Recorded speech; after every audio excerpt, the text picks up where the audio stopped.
Olá, minha gente, sou Raíssa, estou chegando com mais um podcast do blog Só Futebol Não.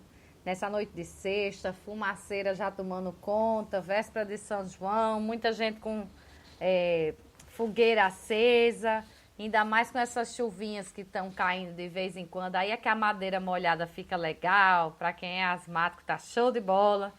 27 graus agora em Natal, com sensação térmica de 30 graus. Ainda tem previsão de chuva para 22 horas, mas deve ser essa chuvinha rápida que acabou de cair agora.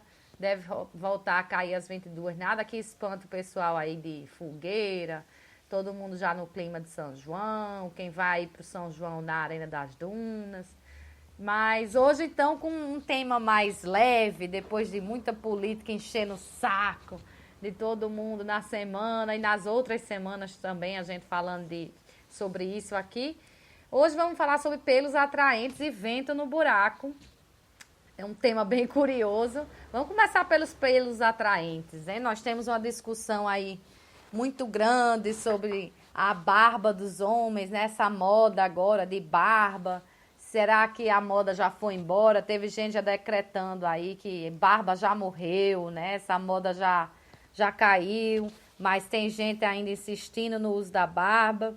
Aí eu vi um artigo, saiu acho que essa semana no The New York Times, a respeito de um estudo sobre as barbas dos homens em relação a se elas tornam os homens mais desejáveis, né? E é sério, viu, o negócio, não é brincadeira, não. A pesquisa foi feita pela Universidade de Queensland, na Austrália. Então, esses pesquisadores resolveram lá investigar no ano passado qual seria o papel dos pelos faciais masculinos na atração sexual, na masculinidade e em relacionamentos curtos e longos. A pesquisa, então, consistiu de uma arruma de foto de homem, os mesmos homens com barba, sem barba, e quando eles estavam com barba, tinha barba com 5 dias, barba com 10 dias e a barba depois de um mês, quer dizer, a barba já bem grossa. E, então lá em Queensland, eles pegaram 8.250 mulheres e dividiram em 3 grupos. E mostraram essas mesmas fotos, os mesmos homens, para não ter perigo de ser, porque o homem que estava sem barba era mais bonito ou menos bonito. Então, os mesmos homens com barba, sem barba, etc., mostraram lá as fotos a essas mulheres e dividiram, então, em 3 grupos. O primeiro grupo de mulheres tinham apenas que classificar as fotos de acordo com a atração sexual em geral. Só se elas se sentiam atraídas ou não por aqueles homens. O segundo grupo tinha que falar em relação à atração sexual de curta duração, aquela atração para ficar por uma noite, nada muito sério. Se dava para ficar ali com aquele cara da foto ou não. E o terceiro grupo, então, tinha que fazer uma avaliação já em relação a quem seriam os bons candidatos para compromisso e casamento, ou seja, quem seriam os homens para casar daquelas fotos. Aí vamos aos resultados, que são bem interessantes. Em geral, os mais sexys, né, nessa pesquisa, então, com o primeiro grupo lá das mulheres, são os homens que têm barba de 10 dias. E são seguidos de perto pelos homens que têm barba de 5 dias. Então, em relação a geral, sem dizer se é para relacionamento, se é para uma noite só, se é para ficar mais tempo. Quem tem barba de 10 dias se sai melhor, né? De 5 dias também se sai bem.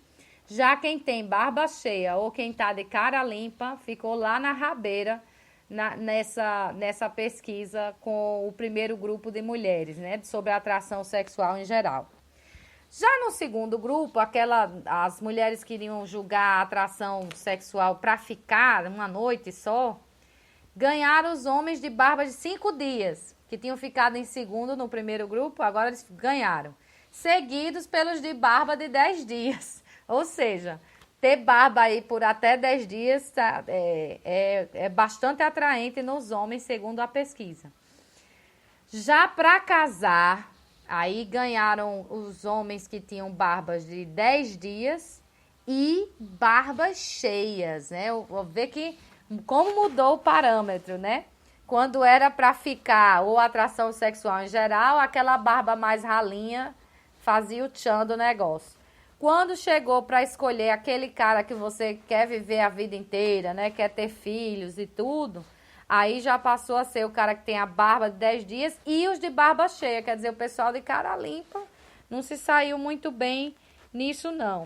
Aí um cara chamado Barnaby Dixon, que é um ecologista de comportamento humano, não tenho nem ideia do que seja isso, essa profissão, mas ele é um dos autores do estudo.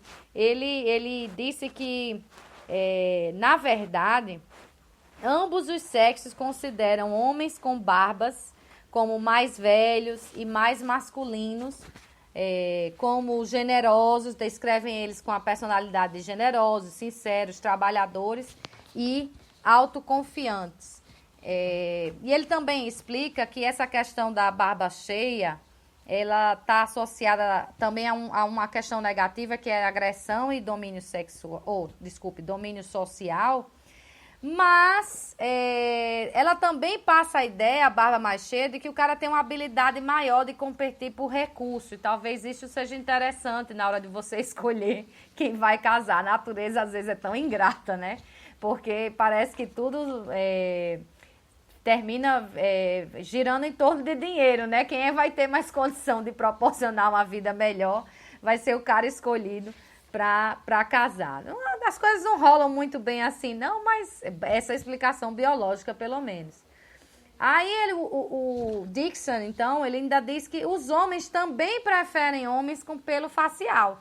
Essa aqui, minha gente, era até fácil de saber. Quem tem amigos gays já deve ter visto a onda do pessoal com barba, né? Cada vez mais os homens que são gays escolhendo outros homens que também têm barba. Então, é uma onda que a gente já percebia mais nesse público realmente gay. E a pesquisa, então, confirmou isso, né? Que os homens também preferem homens com pelo facial. Achei interessante porque nessa pesquisa do Dixon, uma parte foi feita aqui no Brasil.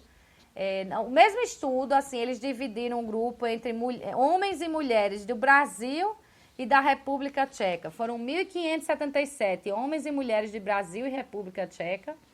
E eles descobriram que os homens gays tinham maior preferência por homens com barba, até mesmo do que as mulheres. Então, quem mais gosta de um homem com barba é outro homem e não uma mulher, embora as mulheres também gostem.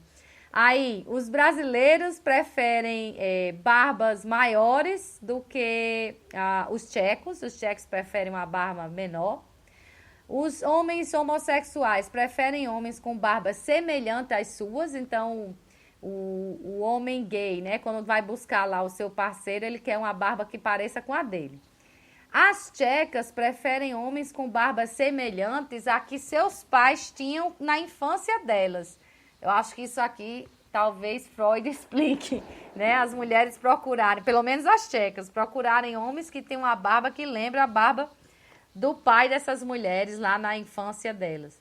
Esse estudo, que você pode estar achando aí que é brincadeira, mas ele foi publicado em março no jornal Evolution and Human Behavior. E mais, né? Esse negócio de barba tá tão sério, né? Vocês veem até que há uma onda de barbearias aqui no Brasil, aqui em Natal também. Uma coisa que parecia morta com o tempo, né? E voltou com força, até com um aspecto de modismo. Mas, para vocês terem uma ideia de como essa questão da barba, às vezes, até influencia na autoestima masculina, existe transplante de barba. Eu nunca tinha ouvido falar nisso, né? A International Society of Hair Restoration Society, ela divulgou aí os números, por exemplo, de 2014, 13.956 homens fizeram transplante de barba. Eu conhecia transplante de cabelo, né? Pessoal careca, realmente a autoestima cai muito. E aí, apesar da música dizer que é dos carecas que elas gostam mais, parece que o negócio de cabelo é que é interessante, nem que seja pelo no rosto. Então, 13.956 homens fizeram esse transplante em 2014, Só que em 2012, 2 anos antes, o número era de apenas 4.707. Então, mais do que triplicou o número de transplantes de barba. E são bastante comuns na Ásia. O maior número de transplantados em relação à barba está lá na Ásia. Dá até para entender. Realmente a gente vê assim, o pessoal asiático, um rosto bem lisinho, quase não tem pelo, né? Quase, pelo menos eu não me lembro de ter visto nenhum com bigode nem nada. Mas então lá eles fazem bastante, mas também é um número grande. Nos Estados Unidos, por exemplo, nesse número aí de 2014, 3.000 e tanto são lá de americanos. Aí um estudo de 2016 foi mais além, diz que as barbas são mais comuns em cidades mais populosas, com renda média menor. E aí volta para aquela explicação do australiano ecologista de comportamento humano, né, Barnaby Dixon, que ele diz que realmente quando você tem a barba mais cheia, isso passa a impressão de uma habilidade maior de competir por recursos. E se a cidade é mais populosa e a renda média é menor, quer dizer que a disputa aí por dinheiro é muito grande. Então é hora de encher a barba. Aí, quanto mais raro, então, é o dinheiro, é hora de aumentar a masculinidade para competir. E a barba é talvez o maior símbolo dessa masculinidade. Já quando a competição cai, a barba também cai, né? O modismo da barba vai embora. Então, quando você chega para uma cidade que é menos populosa, ou mesmo uma região da cidade, um bairro que seja menos populoso, aí já não há tanta barba para lá e para cá.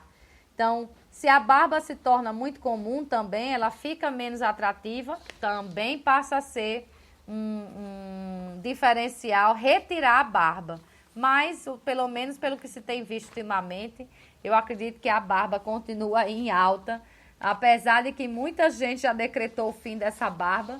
Pelo menos agora eu tenho os números, né? Aqui há números para comprovar que o negócio anda alto entre os homens em geral, sejam gays, sejam héteros, as mulheres gostam de barba, os homens gostam de barba, né? Então, os homens com barba, pelo menos entre essas de 10, 5 dias, não deixem crescer mais que isso não, viu? Porque na minha opinião fica muito feio, mas cada um faz o que gostaria de fazer. Então, pelo menos nesses 10, 5 dias, o pessoal consegue arranjar mais coisa, né? Descolar mais coisa aí, pelo menos para uma noite, é o que diz a pesquisa aqui, que saiu no The New York Times. Bom, agora vamos passar para esse vento no buraco. Gente, é até esquisito, né? Dá para pensar mil coisas com isso, mas na verdade são ventos nos buracos negros. Saiu um estudo na revista inglesa Monthly Notices of the Royal Astronomical Society, que nome bonito, né? É uma revista mensal lá, então, com notícias da Sociedade Astrônoma Real. E essa pesquisa, ela fala dos buracos negros. A gente tem um mito, eu descobri agora que era um mito, eu achava que isso era a realidade, que os buracos negros, eles vivem de atrair, engolir tudo que deles se aproxima. Eu confesso que no dia que eu descobri que o buraco negro fazia isso, eu já fiquei morrendo de medo, achando que um dia a Terra seria sugada para dentro de um e a gente ia tudo desaparecer. Como será que é o interior de um buraco negro, né? Não sabemos. Mas esse estudo, então, que foi publicado nessa revista, ele destruiu um pouco esse mito. E aí, por que eu estou falando dele? Porque ele é de 2 astrônomos do Instituto de Astronomia, Geofísica de Ciências Atmosféricas da USP, aqui do Brasil. Daniel May e João Steiner mostraram que, na verdade, o que acontece com o buraco negro é que eles expulsam grande parte do gás do centro da galáxia. Eles conseguiram mostrar que o vento é formado, esse vento é formado em 2 estágios, e quando o gás é ionizado, que é sempre numa área próxima do buraco negro, ele em seguida é expulso do centro da galáxia pelo buraco. Então o vento, é até engraçado falar isso, mas o vento passa pelo buraco. E isso pode, quando é um buraco negro supermassivo, ele emite um vento tão poderoso que pode interagir com a própria galáxia, moldando a galáxia. Então, olha só, um estudo aí dos astrônomos brasileiros foi tão importante porque até então havia uma grande dúvida de como, onde, por que esses ventos seriam formados, e eles conseguiram, então, mostrar tudo isso. Claro que eu não entendo bulhufas de astronomia, então eu tentei fazer assim um resumo disso aqui. Eu sei que parece que esse gás é formado bem pertinho do buraco, numa região chamada de disco, é a vizinhança do buraco negro, isso é o vento primário. E aí esse é uma radiação, uma forte radiação eletromagnética que vem desse disco da vizinhança e força, né, a formação desse gás. E isso impacta um tal touro de poeira que está localizado. Eu acho interessante porque dizem assim que é na vizinhança, mas o negócio está a 3 anos-luz do buraco negro, mas é na vizinhança. E aí, com esse impacto, evapora esse negócio de poeira, ionizando e acelerando para fora parte do gás nele contido. Eu não vou ler aqui o resto, porque eu sei que chega até um negócio aí, uma nuvem de gás molecular, 100 anos de luz de distância do buraco negro, no centro da galáxia, que eu não sabia nem que isso existia, se bem que parece que não existe, é o universo, né? O centro do universo. Galáxia deve ter um centro. Mas eu sei que então se forma um tal de um vento térmico e ele é capaz de soprar, a energia é tão forte dessa nuvem que ele é capaz de soprar o gás para regiões muito mais distantes do núcleo, que até numa região até de 100 mil anos-luz. Para chegar nessas conclusões, né, esses astrônomos brasileiros usaram os telescópios do Very Large Telescope, do Observatório Europeu do Sul, que fica no Chile, e do Gemini North, que fica no Havaí, nos Estados Unidos. A pesquisa recebeu apoio lá da Fundação de Amparo à Pesquisa do Estado de São Paulo, FAPESP. Não deixa de ser um orgulho para a gente, mas é super interessante o conceito de que um buraco negro emite ventos que estavam confinados num disco circundante. Bom, já imagina então que a galáxia pode ser moldada e formada por um escape de gás, né? É até engraçado a gente imaginar isso, como às vezes o universo reproduz o ser humano, né? Tudo que a gente tem é reproduzido de alguma forma na natureza, essa seria uma forma. A outra que eu acho interessante, sempre achei essa proporção de água que a gente tem no nosso organismo, por exemplo, é a mesma do planeta Terra, né? Isso, para quem adora filosofia, é uma coisa que mexe mesmo com a estrutura.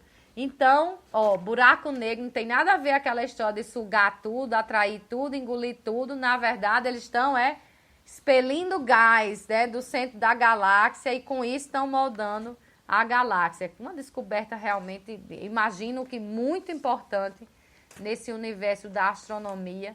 E vindo de brasileiros, a gente sempre tem que elogiar. Bom, minha gente, é isso, né? Um tema mais leve, falando aí de pelos faciais, para quem gosta. Falando, então, de vento no buraco negro, para quem gosta do assunto. Ou para quem não gosta, ficou sabendo que tudo é um grande vento saindo pelo buraco. E deixo, então, aí a dica de sugestão, a dica de programação, né, do São João da Arena. Parece que deu certo, né? O fim de semana passado eu tentei acessar lá no domingo. Era uma fila enorme, eu desisti. Gratuito. Soube que nem todo mundo conseguiu entrar, porque era muita gente e tem um controle realmente de quantas pessoas podem acessar. É sinal de que deu certo. Pelo menos interesse houve da população. Aquelas quadrilhas estilizadas nesse fim de semana que começa hoje. São as quadrilhas ditas tradicionais. Quero só saber se são tradicionais mesmo. E a programação bem voltada para o forró, bem próxima desse clima de São João. Eu também queria comunicar que hoje eu fiz a minha primeira canjica com a adoçante, né? Usei o Taqual. Não ficou muito no sabor que eu estou acostumada de canjica, mas ultimamente com essa tal dessa pré-diabetes, agora eu tenho levado uma vida tão sem açúcar que eu até gostei da danadinha. Anotei a receita, né? Eu vou até divulgar depois lá no blog, porque se alguém mais quiser se aventurar a fazer uma canjica sem açúcar, com adoçante, se bem que o milho tem um índice glicêmico muito alto, mas se é de comer com açúcar ou sem, é melhor tirar o açúcar, né? E claro que eu não fiz só, aqui eu sempre tenho minhas companheiras, né? Mamãe, Janaína, principalmente Janaína, porque mamãe Hoje só fez tirar os pelinhos lá do milho e muito mal. E se meter também, né? Para dizer, bote mais, bote mais. Mas o grosso mesmo foi feito por mim e por Janaína. E pelo menos pelo que eu comi agora no jantar, acho que ficou legal. Então, pretendo divulgar essa receita que pode ajudar alguém aí a tentar diminuir sua glicose no sangue. Ou mesmo perder peso, né? Quando a gente deixa de comer açúcar, o peso cai drasticamente. Mas é isso, então deixo aí um bom fim de semana, um bom São João para todo mundo. Renovo o convite para sexta, 7 da noite, sobre outros assuntos. E no domingo, como sempre, 10 da manhã, falando sobre o futebol daqui do Rio Grande do Norte. Ok? Espero todos vocês lá.